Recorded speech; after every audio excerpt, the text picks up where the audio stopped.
Hi Chelsea fans, welcome to an extended video here on the channel brought in association with finalrunner.com, and it's been a tumultuous day once again as a Chelsea fan. Another Chelsea manager has been sacked after what we believed at the time was because of a poor run of performances and results.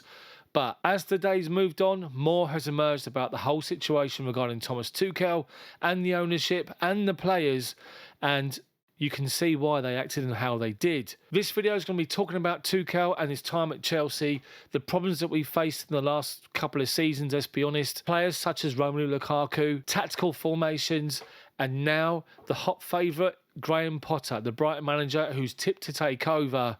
But first and foremost, check this out. Today's video sponsor is finalrunner.com, the last man standing competition. I'm sure you've heard of it by now. You can either challenge your mates, you can challenge your Chelsea mates, your mates at work, your mates in general, or just go online to finalrunner.com by clicking the link in the description below. And all you need to do is just pay £10 entry fee. You must be 18 or over, and look at this weekend's upcoming fixtures. You need to make a selection in the Premier League. Pick one team to win the game. They must win. Draw or lose, you are out. You win, you go forward to the next weekend's run of fixtures. And it's literally repeats itself until you keep winning, until hopefully you become the last man standing and you take the prize pot. The more people that enters online, the bigger the prize pot. The only stipulation is you've got to be 18 or over. As we've said, it's just a £10 entry. And if you enter the competition in the next 2 days before this weekend's fixtures on Saturday the 10th of September, you will receive free entry to another round in around 3 or 4 weeks' time. So it's double your money. Will you be the last man standing? Click the link in the description below. So Chelsea fans, just over 24 hours ago, I finished my live match commentary of the game against Zagreb. Downbeat, frustrated, disappointed. The fact that for 77 minutes of that game of football, Chelsea just reverted to what appears to be our routine at the moment. Struggling to break teams down, just not playing the way we know we can play, and just going side to side, up the sides and back again, with no real killer instinct or killer pass. We're lacking creativity, we're lacking direction and pace and fluidity. We've not seen it since the hour we played against Tottenham, where we're outstanding. And we've lost 3 games out of 7 so far this season. And by looking at those results alone, by our performances, and then just trying to ascertain as to why he's been sacked, that's what we come up with at the time. Todd Boehly had been sacked as Chelsea manager. It was a shock to all of us. And to me, despite the fact and the frustration I've spoken about, I still felt he needed time to just bring in and develop the players that he brought in, to integrate them within the squad. 7 first-team members have changed, first-team squad members, and they need time to adapt to each other, to the rest of the players, to the manager, to the formation. It takes time. And despite the frustrations, I was championing on my chat yesterday that he needs the time. There was a lot of negative comments, as you can imagine. I got messages from people left, right and centre. What are we doing? We've got no direction. We're boring to watch. And I tried to defend the man, and I honestly believed that he would be given the time. We come to this morning, and shockingly, the announcement was made. Thomas Tuchel had been sacked as Chelsea manager. And again, at the time, it's purely based on how we're playing, the fact that we've lost 3 out of 7 games. Just based on that information alone, I was sort of Jekyll and Hyde, if you know what I mean. The best way I can explain it, 1 minute, as I said, I'm trying to defend Tuchel, thinking that's too soon. He needed time, he deserved time. Then on the other hand, you sort of understand why he's been sacked, because of the poor performances, because of losing the 3 games, because we can't afford to lose pace with the rivals for the title and the top 4, because now more than ever, that chase for the top 4 places is going to be hugely contested. And we've seen the Arsenal, the way they're playing, and Spurs, the way they're playing, and we got ourselves a job on. As the days move forward and we've progressed, we can now hear and understand more of the situation as a whole with Thomas Tuchel at Chelsea. Reports and rumours, pure just speculation at the moment, that there was a falling out with the ownership over players this particular summer. Todd Boehly had lined up Cristiano Ronaldo as a marquee signing and could see the potential with merchandising that name. Thomas Tuchel was dead against it, so they disagreed on that particular signing. There's reports that they disagreed on Billy Gilmour. Boehly wanted to keep him, Tuchel wanted rid of him. In the end, he got his wish and he was sold. There's also reports that the Boehly ownership felt as though he wasn't becoming quite the right fit as manager. And then you couple onto that the results and the performances, and you can see why they've acted. But more news appeared later on today in relation to the relationships he's got with the current players, with one quote stating that around 70% of the playing staff were not happy at Chelsea and had thought about leaving the club. Some have been spoken around or talked around. Some of them are gone. It's a massive amount of players, and that's quite shocking. He completely lost the dressing room with key players, and when you get to that point, you're never going to fight back. So we can understand why Tuchel has been sacked now, and we're now seeing reports of his replacement. But let's just look at Thomas Tuchel's struggles and his achievements at Chelsea.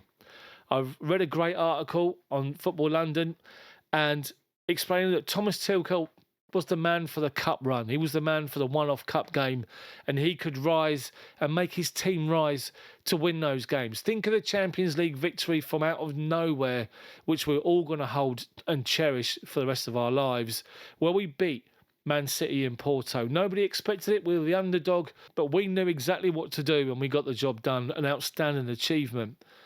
You then expected Chelsea under Tuchel to really kick on in the Premier League, but we never have, for one reason or another. The teams lower down the league have caused us problems.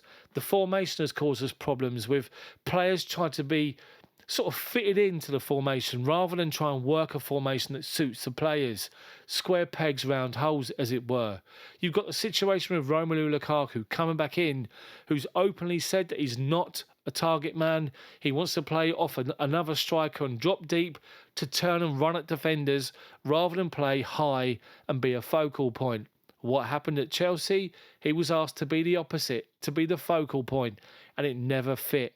And we all know what's happened. He's gone back to Italy on a 2-year loan and probably will never come back. There's been other players over time that reportedly have spoken out about their frustrations. Timo Werner, Hakim Ziyech, and mainly Christian Pulisic.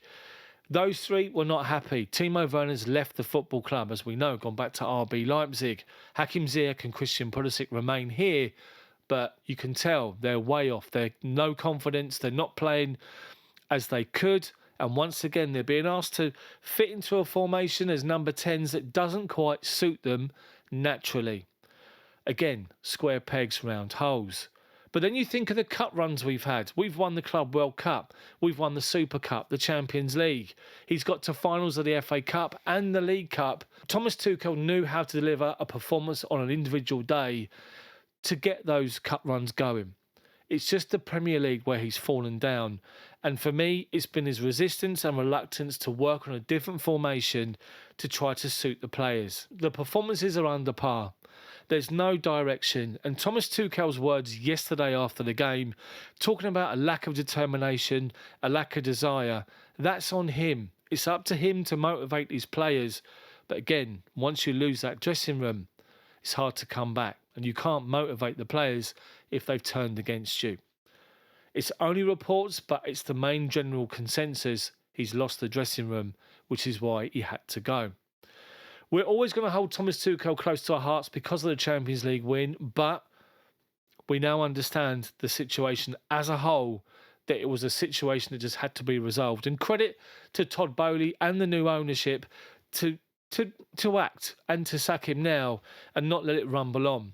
Chelsea are receiving a lot of criticism at the moment from outside sources such as Jamie Carragher, Gary Neville, about Chelsea are this club that just, they just sack managers willy-nilly. Todd Boehly and the new ownership does not want to do that. What they want is a manager to come in and to revamp the club from the academy up. They've looked around and the number one target is Graham Potter, although reports are Mauricio Pochettino is waiting in the wings and will be happy to come back to the Premier League and to Chelsea. But Potter seems to be the main man over at Brighton, with rumours that he's got an exit clause in his contract anywhere between 12 and 16 million, and that also means he brings his staff with him. Graham Potter has done an outstanding job since he left Swansea and gone to Brighton. Brighton have made an outstanding start to the Premier League, and this guy has got a record. He's beaten the big names, whether it's Thomas Tuchel, whether it's Jurgen Klopp, Eric Ten Hag, and others, to name just a few, Graham Potter's an outstanding English manager, and he's going to seek assurances over having time to develop and to implement his ideas and to build the club forward. And hopefully he'll get that. And we'll get rid of this label that Chelsea have currently got about being a reactionary club and just firing managers left, right and centre. Will Graham Potter be manager of Chelsea? He's met Todd Boehly and the other directors today to discuss the situation. He could be in place as early as tomorrow. So, Chelsea fans, I'm asking you to post your comments on the comment section below. There's no fancy graphics today. It's just me talking to you. I want you to tell me your feeling initially on the Thomas Tuchel sacking, how you feel now, having heard most of the situation regarding the football club and what's been going on, and also about Graham Potter as the replacement manager. Let me know your thoughts in the comment section below. Drop a like on the video. Also subscribe to the channel and make sure you click the link to take you to the last man standing competition mentioned in the sponsored video. Thank you so much for watching. It's never dull or boring being a Chelsea fan. See you next time.